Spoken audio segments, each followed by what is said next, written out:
bahagia Bapak Ibu Guru hebat. Bersama saya kembali, Merlin Hitalesi, calon guru penggerak Angkatan 9 asal Provinsi Maluku.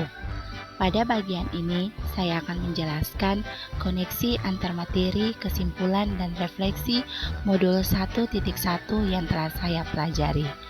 Untuk menggambarkan semua yang telah saya pelajari, ada 3 pertanyaan pemantik yang akan mengantarkan saya dalam membuat kesimpulan dan refleksi terhadap pemikiran-pemikiran Ki Hajar Dewantara.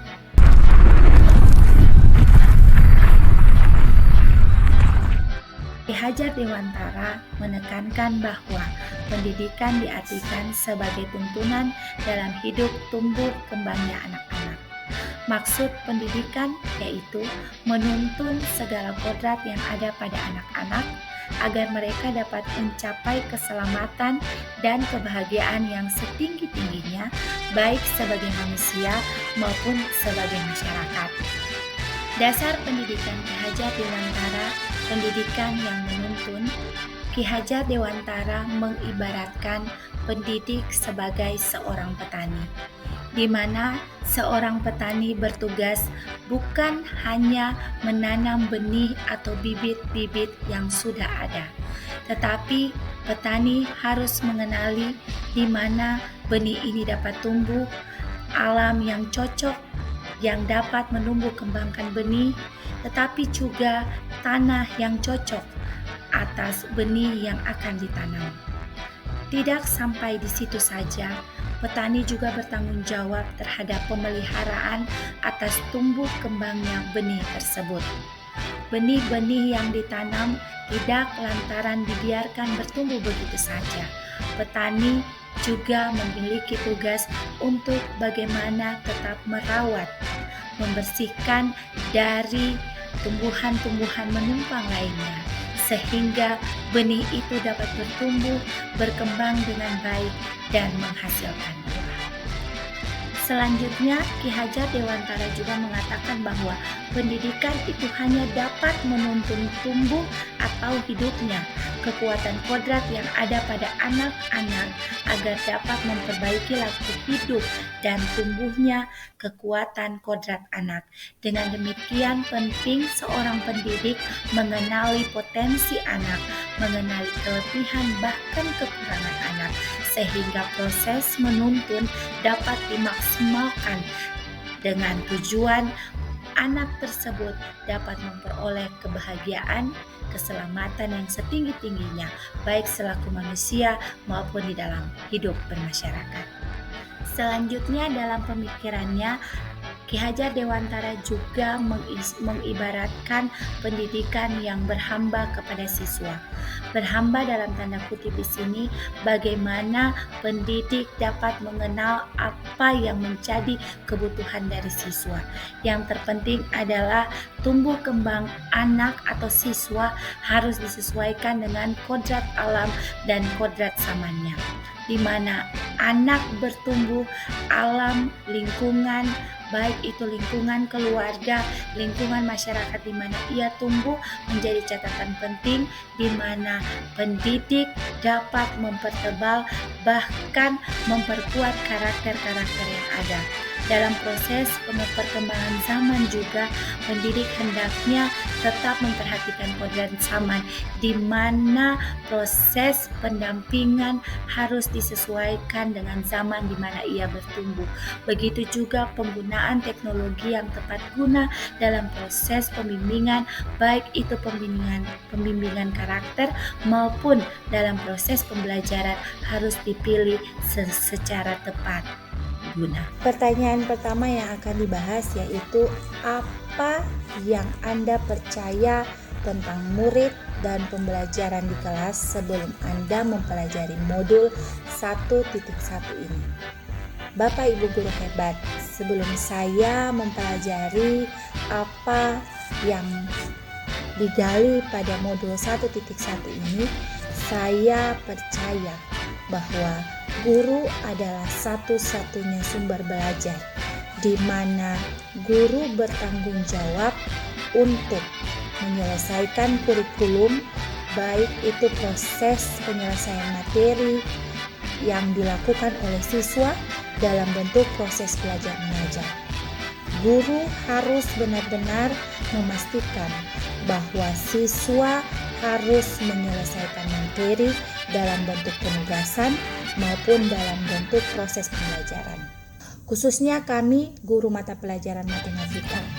Saya berpikir dan berpendapat bahwa semua materi yang menjadi tujuan dalam proses pembelajaran harus dikuasai oleh siswa. Walaupun pemahaman konsep matematikanya yang belum jelas, ataupun faktor-faktor lain seperti dari awal siswa tidak menyukai matematika, atau dari jenjang sebelumnya siswa sudah tidak nyaman dengan matematika karena guru yang tidak disukainya. Nah, faktor-faktor itu terkadang disepelekan atau dikesampingkan. Dengan demikian yang menjadi fokus utama, yang menjadi tujuan utama dalam proses pembelajaran hanya bagaimana guru atau saya menyelesaikan kurikulum, materi harus selesai tepat waktu bagaimanapun caranya. Dengan demikian, berikutnya yang saya percaya bahwa pembelajaran yang berfokus hanya pada pencapaian nilai ketuntasan siswa. Siswa hanya difokuskan bagaimana materi terselesaikan dan mencapai nilai ketuntasan. Berikutnya adalah pemberian tugas tanpa pembimbingan yang berkelanjutan. Namun, saya selalu menuntut siswa untuk dapat menyelesaikan lebih.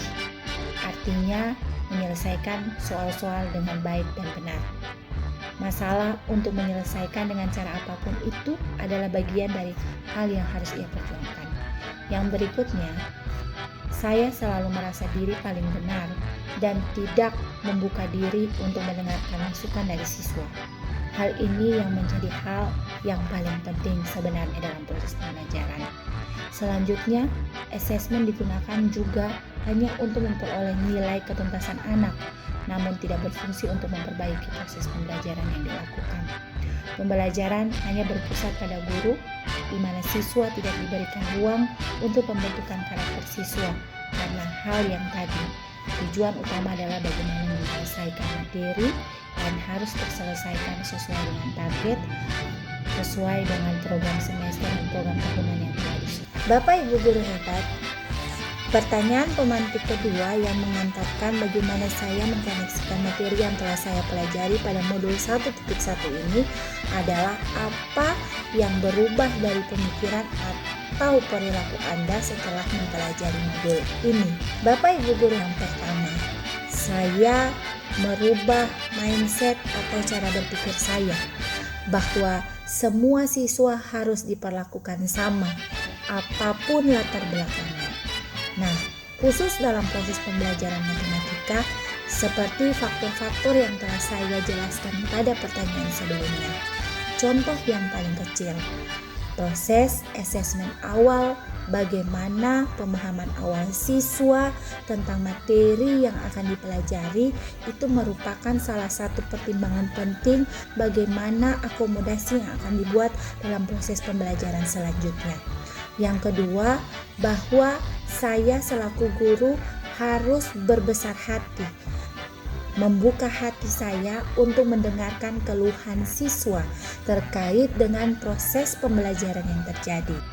Pertanyaan pemantik yang ketiga, yaitu apa yang dapat segera Anda terapkan lebih baik agar kelas Anda mencerminkan pemikiran Ki Hajar Dewantara. Yang segera saya lakukan untuk mencerminkan pemikiran Ki Hajar Dewantara dalam proses pembelajaran di kelas adalah yang pertama, mengenal anak. Mengenal anak dengan cara melakukan asesmen diagnostik non-akademik. Asesmen ini dilakukan untuk tingkat pertama atau kelas 10 siswa yang baru saja bergabung di sekolah kami SMK Negeri 1 Ambon. Mengapa sampai asesmen ini perlu dilakukan? Karena yang pertama, siswa yang baru masuk, saya sebagai pendidik belum mengenal sama sekali keberadaannya, latar belakangnya, orang tuanya, latar belakang keluarganya, hobinya, dan semua hal tentang dirinya. Mengapa sampai asesmen diagnostik non-akademik ini perlu dilakukan? Adalah satu cara untuk bagaimana saya mengenal siswa dari sisi kodrat alamnya. Bagaimana ia bertumbuh dalam keluarga, apa latar belakang keluarganya, bahkan bakat-bakat apa saja yang dia peroleh. Sehingga informasi ini dapat membantu saya untuk menuntun dan membimbing siswa dalam proses pembelajaran, bahkan dalam proses penebalan dan memperkuat karakter anak. Langkah selanjutnya yaitu saya selaku pendidik harus perlu mengetahui kedalaman pemahaman konsep matematika dengan melakukan asesmen diagnostik akademik. Asesmen ini akan dilakukan akomodasi apa yang tepat yang dipakai untuk proses pembelajaran selanjutnya. Jika perlu, ada penanaman konsep dasar yang harus dilakukan demi untuk tercapainya tujuan pembelajaran di mana anak dapat memahami materi-materi yang akan dipelajari bersama. Selanjutnya, bagi kelas lanjutan yang saya ajarkan, saya melakukan refleksi dan evaluasi terkait proses pembelajaran dilakukan. Mengapa perlu dilakukan refleksi dan evaluasi? Dalam proses pembelajaran yang sebelumnya saya lakukan, ada banyak hal yang menjadi catatan atau ada banyak hal yang harus didengarkan dari siswa terkait dengan proses pembelajaran yang saya lakukan. Baik itu dari sikap saya, baik itu dari model pembelajaran yang saya pakai, ataupun dari media-media pembelajaran yang dipakai. Sehingga proses ini jika dilakukan dengan baik, maka apa yang dibutuhkan oleh siswa sesuai dengan pemikiran Ki Hajar Dewantara dapat saya sajikan juga dengan baik. Selanjutnya, setelah melakukan refleksi dan evaluasi terhadap proses pembelajaran dilakukan, maka saya bersama siswa akan membuat kesepakatan bersama sesuai dengan hasil refleksi dan evaluasi yang dilakukan. Perubahan-perubahan menuju yang lebih baik itu dari saya selaku pendidik maupun dari siswa selaku anak-anak akan menjadi kesepakatan yang menuntun kita dalam proses pembelajaran. Bukan saja itu, tetapi kesepakatan-kesepakatan ini akan membentuk karakter-karakter anak, bagaimana ia dibentuk menjadi peserta didik yang mampu menerima dan memberikan masukan terhadap orang lain terkait dengan pengembangan proses pembelajaran di kelas dan juga akan berdampak pada proses-proses yang lainnya. Nah, dari rangkaian hal-hal yang telah saya jelaskan tadi, maka tiba pada salah satu langkah yaitu bagaimana memilih model, metode, pendekatan, bahkan media pembelajaran apa yang tepat untuk menjawab kebutuhan anak. Khususnya yang harus diperhatikan adalah bagaimana perkembangan anak di kodrat alam di mana ia bertumbuh dan kodrat zaman. Dengan demikian, hal ini menjadi hal penting bagaimana saya selaku pendidik untuk memilih model pembelajaran atau akomodasi pembelajaran yang tepat untuk menjawab semua hal yang sudah boleh dilakukan terkait dengan kebutuhan anak.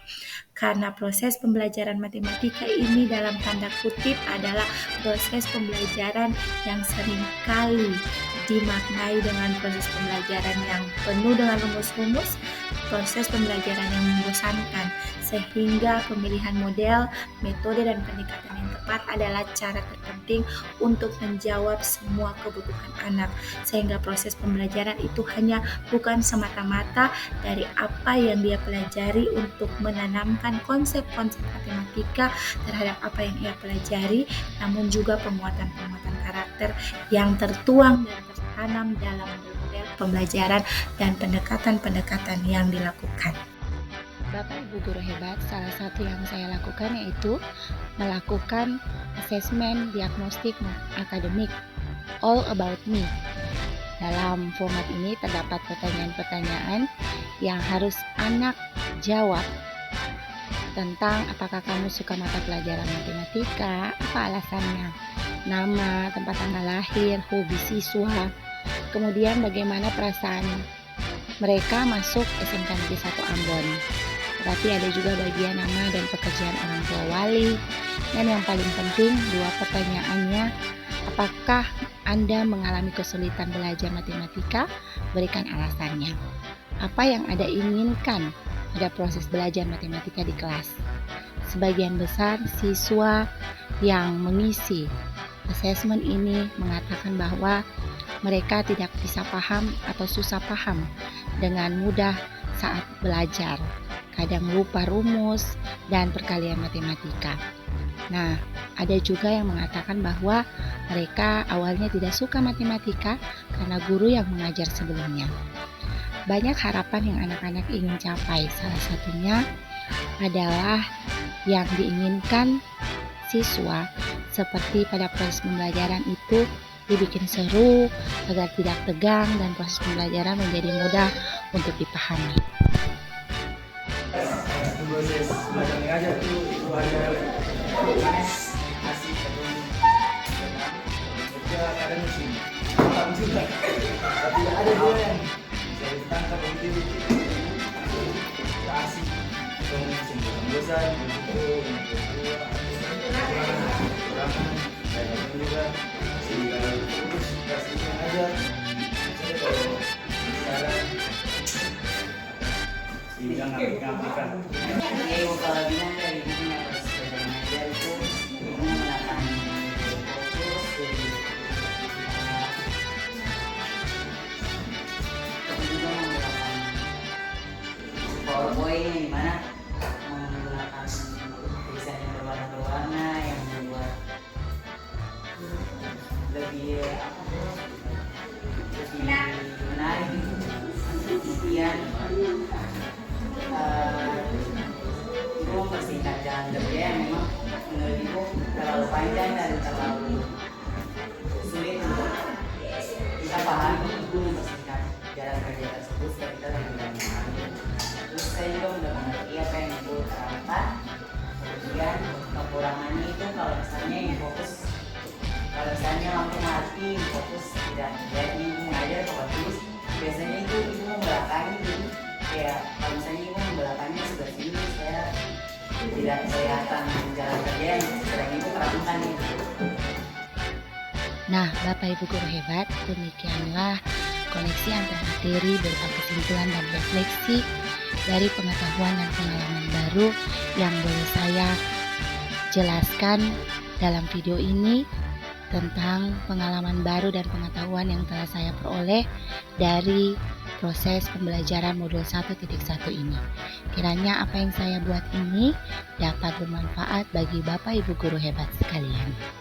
Sekian dan terima kasih. Salam guru penggerak.